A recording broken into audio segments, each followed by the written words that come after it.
Welcome to கலாஸ் கறிவேல். இன்றைக்கி நம்ம special என்னென்னா ஒரு அருமையான தக்காளி சட்னி தான் பண்ணியிருக்கிறேன். ரொம்ப நல்ல டேஸ்ட்டாக இருக்கும். இது வந்து இட்லி, தோசை மட்டும் இல்லாமல் ஆப்பம், அதே மாதிரி சாதம் எல்லாத்துக்கூடையும் சாப்பிட்றதுக்கு ரொம்ப நல்லா இருக்கும். கரெக்டாக இந்த வீடியோ ஃபுல்லாக பார்த்துட்டு நீங்கள் ட்ரை பண்ணி பார்க்கணும். சீக்கிரமாக பண்ணிடலாம். அவ்வளோ டேஸ்ட்டும் அப்படி இருக்கும். அதனால் நீங்கள் ட்ரை பண்ணி பார்த்து உங்கள் ஃபீட்பேக்கையும் தெரியுங்க. வாங்க அது எப்படி பண்ணுறதுங்கிறது பார்க்கலாம். இப்போ அந்த அருமையான பெர்ஃபெக்டான தக்காளி சட்னி பண்ணுறதுக்காக நான் வந்து பாருங்கள், ஒரு பெரிய வெங்காயத்தை இந்த மாதிரி கட் பண்ணி வச்சுருக்கிறேன். இது வந்து தக்காளி கொஞ்சம் பெருசாக இருந்ததுன்னா 3 எடுத்துக்கோங்க, மீடியம் சைஸ்னால் 5 வரைக்கும் எடுக்கலாம். ஒரு 5-6 பல் பூண்டு, காஞ்ச மிளகா வந்து உங்கள் காரத்துக்கு ஏற்றாப்பில் சேர்த்துக்கோங்க. இது வந்து காரம் கம்மியான காஞ்ச மிளகா தான், அதனால் நான் வந்து ஒரு 5 எண்ணெய் எடுத்துருக்கிறேன். நீங்கள் வந்து ஒரு ரொம்ப காரமாக இருந்தால் 2 போட்டால் கூட போதும். கொஞ்சமாக புளி சேர்க்குறேன். இது சேர்க்கும்போது இன்னும் கொஞ்சம் நல்லா இருக்கும் தக்காளி சட்னி. அதுக்காகத்தான் கொஞ்சம் கருவேப்பிலை, கொஞ்சம் கொத்தமல்லி தழை, கருவேப்பிலையெல்லாம் கொஞ்சமாக சேர்த்தா போதும். சீக்கிரமாக பண்ணிடலாம். வாங்க. நான் ஒரு பேன் வந்து சூடு பண்ண வச்சுருக்கிறேன். இதில் நாம் இப்போ ஒரு 2 டேபிள் ஸ்பூன் எண்ணெய் சேர்த்துக்கலாம். எண்ணெய் வந்து சூடாகும். இதில் வந்து நாம் முதல்ல இந்த பூண்டு சேர்த்துடலாம். நான் வந்து கொஞ்சம் சின்னதானதுனால இப்படி சேர்த்துருக்கிறேன். நீங்கள் இந்த மாதிரி பெருசுன்னா ஒரு 5 எண்ணெய் சேர்த்தா போதும். இது கூட நாம் இந்த கட் பண்ணி வச்சுக்கூடிய வெங்காயத்தை சேர்த்துடலாம்.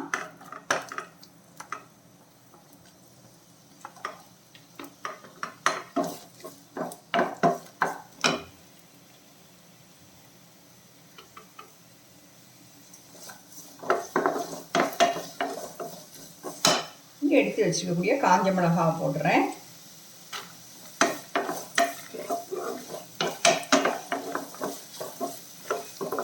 வதங்கட்டும், வெங்காயம் கொஞ்சம் வதங்கட்டும். இது கூட நம்ம எடுத்து வச்சுக்கக்கூடிய புளியை சேர்த்துடலாம்.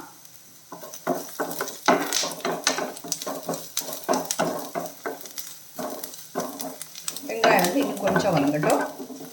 ரொம்ப சிவக்க வதக்கணும்னு கிடையாது, ஒரு அரைவாசி வதங்கினா போதும். நம்ம இது கூட கட் பண்ணி வச்சுக்கக்கூடிய தக்காளி சேர்த்துடலாம்.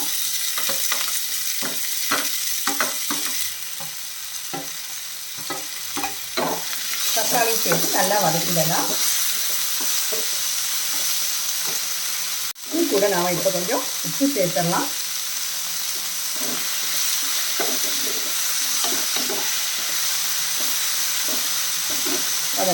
இப்போ இதை நாம் மூடி வச்சிடலாம். ஒரு 5 நிமிஷம் மீடியத்துக்கு லோக்கு இடையை வச்சு வேக வச்சிடலாம். திறந்து பார்த்து கிளறிப்போம்.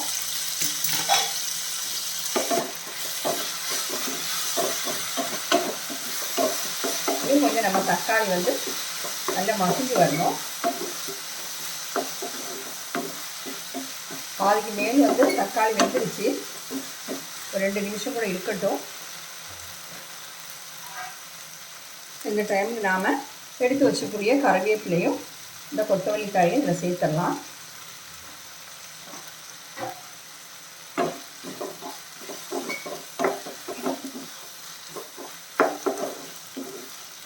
நல்லா மிக்ஸ் பண்ணிடலாம். இருக்கட்டும். பாருங்க, நம்ம தக்காளி நல்லா பதங்கிடுச்சு. ஃப்ளைம் ஆஃப் பண்ணுறேன். இந்த ஆறுனதுக்கப்புறம் மிக்ஸி ஜாரில் போட்டு அரைச்சி எடுத்துடலாம். பாருங்கள், நல்லா ஆறிடுச்சு. நம்ம அரைச்சி எடுத்துடலாம். பாருங்கள், நான் இதை அரைச்சி எடுத்துட்டு கொஞ்சமாக தண்ணி சேர்த்து இந்த மாதிரி அரைச்சி எடுத்துருக்கேன். இனி ஒரு தாளிப்பு கொடுத்துடலாம். தாளிக்கிறதுக்காக நான் பேன் சூடு பண்ண வச்சுருக்கிறேன். இதை வந்து கொஞ்சமாக ஒரு டேபிள் ஸ்பூன் ஆயில் சேர்த்துருக்கேன். வந்து சூடாகிடுச்சு. ஒரு டீஸ்பூன் கடுகு சேர்த்துடலாம்.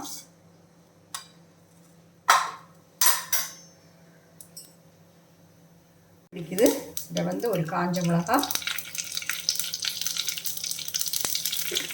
கொஞ்சமாக கருவேப்பிலை, கொஞ்சமாக பெருங்காயத்தூள் சேர்த்துடலாம். நல்ல வாசமாக இருக்கும். கொஞ்சமாக சேர்த்தா போதும்.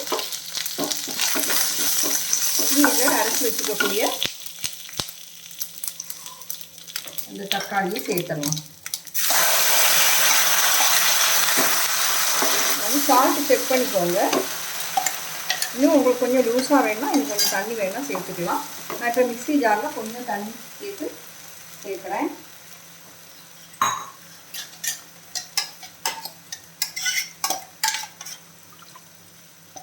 சால்ட்டு செக் பண்ணிடலாம்.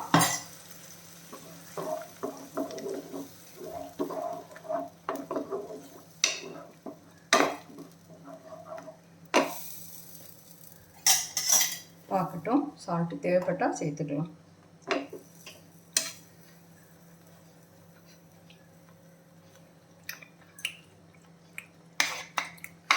கொஞ்சம் ஒரு பிஞ்சு வேணால் சேர்த்துக்கலாம் சால்ட்டு.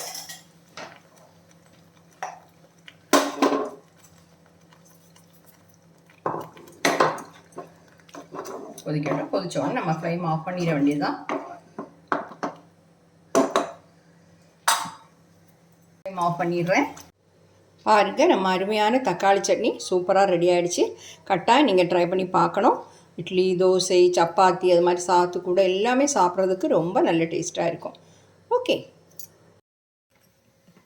அப்போ என்னுடைய இந்த வீடியோ எல்லாருக்கும் பிடிச்சிருக்கும்னு நினைக்கிறேன். பிடிச்சிருந்தா தயவு பண்ணி லைக் பண்ணுங்கள், ஷேர் பண்ணுங்கள், கமெண்ட் பண்ணுங்கள், சப்ஸ்கிரைப் பண்ண மறந்துடாதீங்க.